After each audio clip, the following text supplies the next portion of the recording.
What's up mga Chingodachi at sa mga bago pa lang sa aking YouTube channel, ako nga pala si Pato Rico.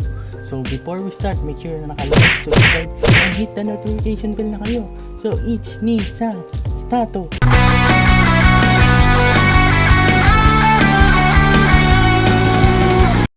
Guys, nandito kami ngayon sa Easy Airsoft. Yan, punta kayo dyan pagka gusto nyo mag-shooting ng airsoft. Punta kayo dito sa Alfonso, Luksuhin.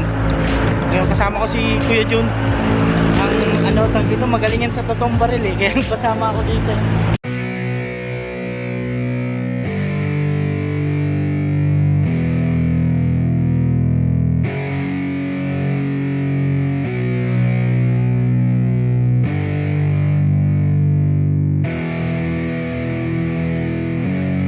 Yeah.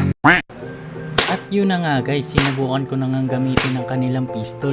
Actually nakalimutan ko kung anong klaseng pistol tong ginagamit ko dito. Pero parang bareta atang tawag dito sa pistol na to. So kung gusto nyo rin palang mag-try mag-target shooting gamit ang airsoft, so dito lang yan sa may Alfonso Cavite, sa may Easy Airsoft. Alfonso Cavite, Luksuhin. At medyo malapit nga pala ito sa palengke. So ayun nga, kung gusto nyo mag-try ng bago sa inyong buhay, i-try nyo na mag-target shooting dito sa may Easy Airsoft Alfonso Cavite. So actually, mura lang naman siya. Pag pistol is 100 pesos. Pag kagaya naman ito na semi-auto na rifle, ang gagamitin mo is 150 pesos. So, diba, ang mura lang. Try nyo na guys, maganda rito. But wait, there's more.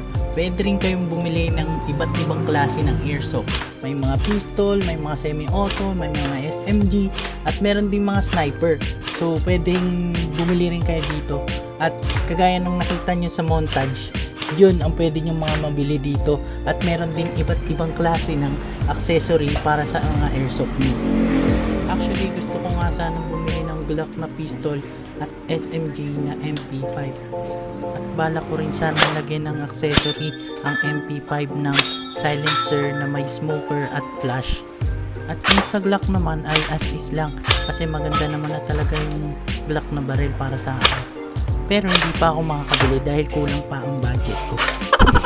At gaya nga ng sabi ko kanina, ang kasama ko dito ay si Kuya Jun. Siya yung nagbe-video sa akin habang ako naman ay bumabaril sa target shooting. Actually, si Kuya Jun ay katrabaho ko sa isang home care dito sa Alfonso Cavite. So, it means kami ay mga caregiver. At grabe ang napaka-quality talaga ng mga airsoft nilang baril dito sa Easy Airsoft. Yung iba gawa sa bakal, yung iba naman ay gawa sa plastic. Ang pinaka nagustuhan ko talaga dito is napakarami nilang accessory para sa airsoft nyo. Merong mga silencer, merong mga flashlight, may mga red dot sight, may mga scope, at iba-iba pa.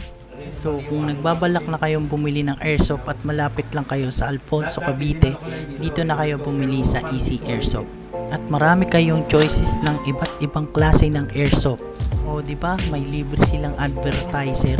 So Easy Airsoft, baka naman isang Glock lang dyan. At kaya nga pala ako nag-try mag-target shooting ng airsoft is gusto kong mag-try ng mga iba't ibang bagay na bago para sa akin. Gusto ko rin mag-try mag-camping mag-isa sa isang camping ground. Hindi gaya nung ginawa kong camping dati na malapit lang sa bahay ng pinsan ko. Pero maganda rin naman sana doon kasi gubat din yung pinag-campingan ko noon. Pero ngayon kasi pinutol na yung mga puno doon. So pangit na mag-camping doon. At gusto ko nga rin pala mag-travel mag-isa. Gusto ko rin i-try yung meron akong me moment. Me moment? Ano yun? So ayun nga, gusto ko kasing puntahan yung mga hindi ko pa napupuntahan dito sa Pilipinas. Lalo na yung Bigan. Napakaganda kasi ng Bigan sa mga nakikita ko sa mga YouTube at sa mga post ng iba kong mga kaibigan. Grabe, napakaganda niya, para siyang makalumang city. At napunta na nga sa pag-travel ng ating usapan. Actually, gusto ko rin itry sa airsoft yung talagang maglalaban-laban kayo sa isang arena.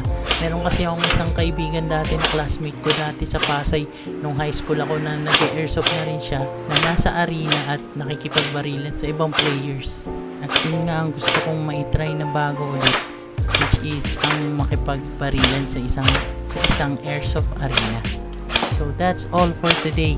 Thank you guys for watching. Sana na-enjoy nyo ang video na to. Hit like, subscribe, at notification bell para ma-notify kayo pag may bago akong videos. So yun, rock and roll to the world with K-pop. See you guys on my next videos. Peace. Mata na! I've got an itch I can't scratch, I'm missing a piece that completes a whole part of me, an open wound scar to see. Everybody come here, gather round, welcome to the freak show, the best in town. What the hell's wrong with me? I don't get along with anybody, honestly. I've been living in my own head constantly, thoughts jumbled round, think I need a new lobotomy. Wait, all these thoughts are too negative, I don't wanna get lost in the